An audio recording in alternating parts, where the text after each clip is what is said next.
We move on to talk about some of the top soccer headlines going on, and we start off. We'll talk about this a few times, but it's edging closer and closer.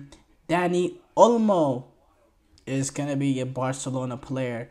Barcelona has reached an agreement, or he's Barcelona reached a verbal agreement, whatever that means, with RB Leipzig to sign Danny Olmo. It's around 55 million euros with 7 millions in add-ons.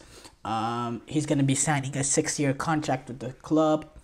He was one of their top targets this summer, alongside the main one, Athletic Club's Athletics Club winger Nico Williams, who had a brilliant campaign for Spain. So did Danny Olmo. Barcelona in general in past, they really dominated their team in terms of players that played on the Spanish national team. You go back to that 2010 team that won the World Cup for Spain. There was like 7 or 8 starters that came from Barcelona. It was absolutely incredible. And that's what Barcelona has been able. They've always had the best in class in terms of Spanish players. Real Madrid, they've relied on those foreign Galacticos, the Benzemas, the Bales, the Benzemas, the Bales, the Cristiano Ronaldos, the Toni Kroos, the Luka Modric, just from this generation. In the past, and you have the Steve McManamans, the David Beckhams, the Ronaldo Nazarios. They've been, not a foreign club, but they've been willing to get the big names, the foreign sort of players. Spain, they've really looked in terms of, they've had the Messis, they've had the Neymars, they've had the Suarez's, but, they've had the Iniestas, the Xavis, the PKs, the Puyols, the Victor Valdez's, the David Villas, the Pedros, the Cesc Fabregas. They've always had the best in class in terms of Spanish talent, and they're taking advantage of this current Spain team that reached the European Championship.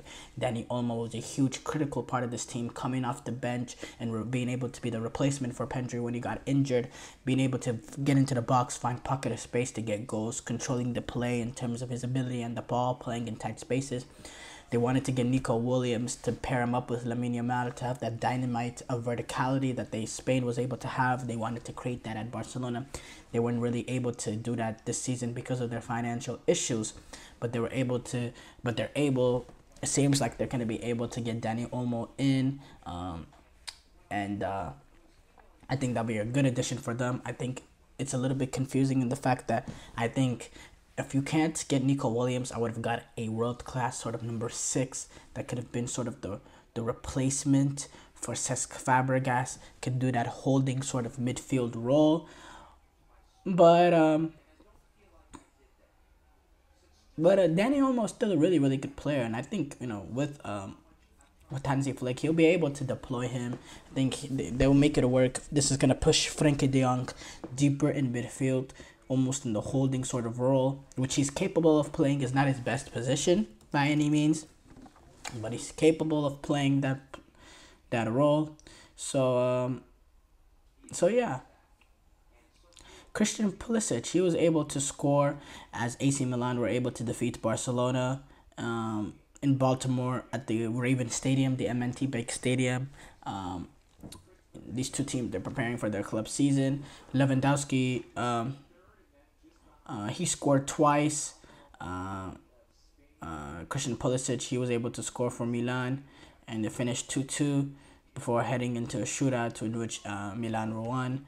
Pulisic, he was actually able to set up Jovic early in the first half, and then he scored on his own as well, with a nice little clever shot past Ter Stegen, and Milan were up 2-0, and then Lewandowski, he pulled one back right before halftime, and then they were able to get that second. Lewandowski was able to get a second, 60th minute or so. Then they went to penalties, and honestly, who cares who won? I mean, it's preseason. But yeah.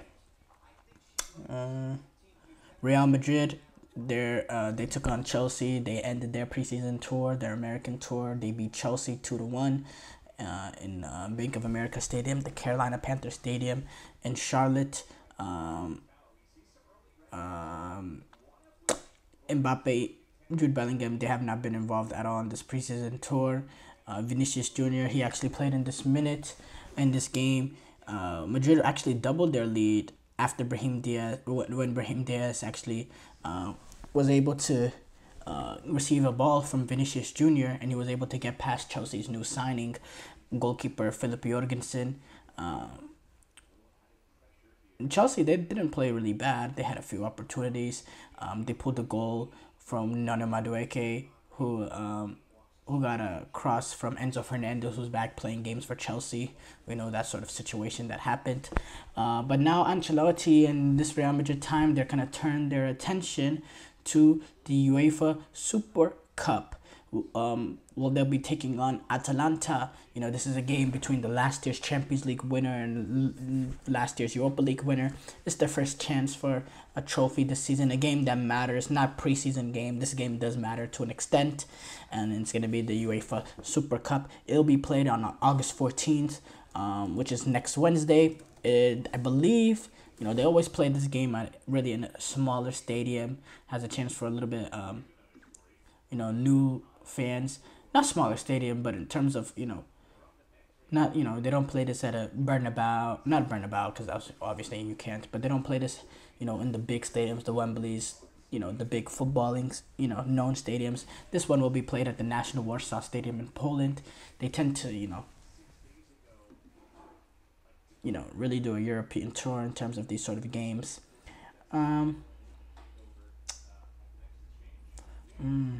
What was something else that happened today? Let's take a look. Obviously, we know the Olympic soccers, Brazil and U.S. They're able to set up that gold medal game between the two. West Ham, they have signed Guido Rodriguez on a free transfer. They were able to sign Somerville and the big one, Nicholas Füllkrug, over the past 2 games.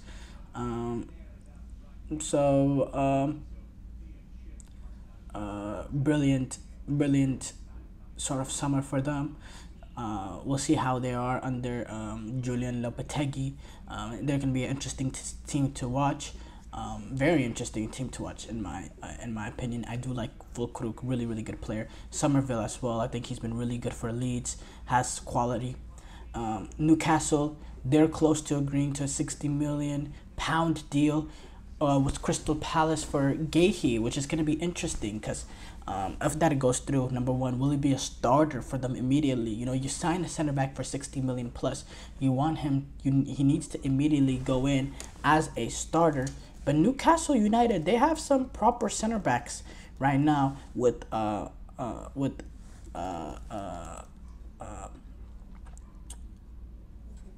Boatman and Fabian Schär, and also Dan Burn. They have really good center backs already at the club.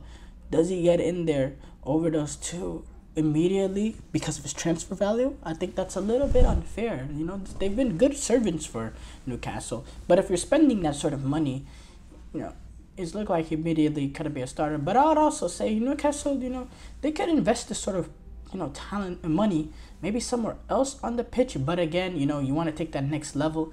You do have to tidy up that defense, make it into the world-class level. Maybe they want to start off from back there, and they believe Mark Gahey is a guy that can develop to be world-class eventually. So yes, they'll take an initial hit in terms of, you know, breaking the center-back partnership right now, being a little bit more, you know, vulnerable back there for the value that he can bring going forward in terms of him, you know, in terms of them being able to develop that sort of partnership. But yeah, that's you know, I think Newcastle, they're slowly making their means to the next level. They're going to be getting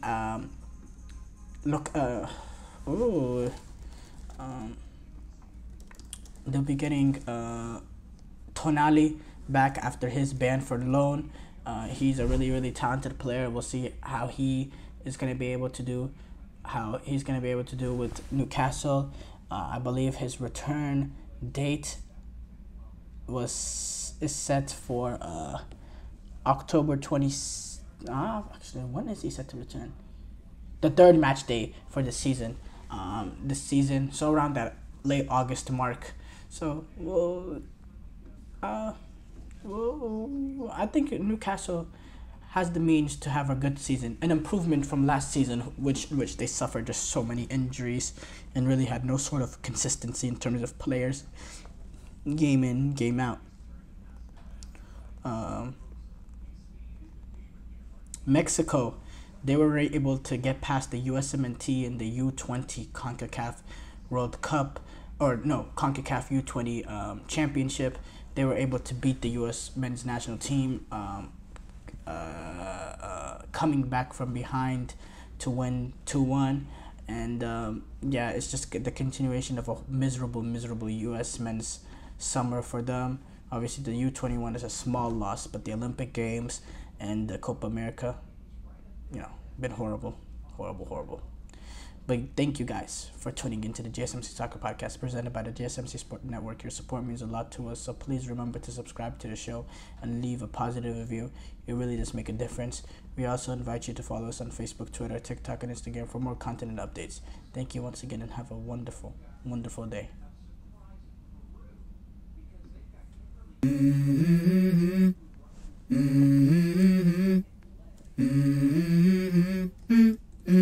Let's go.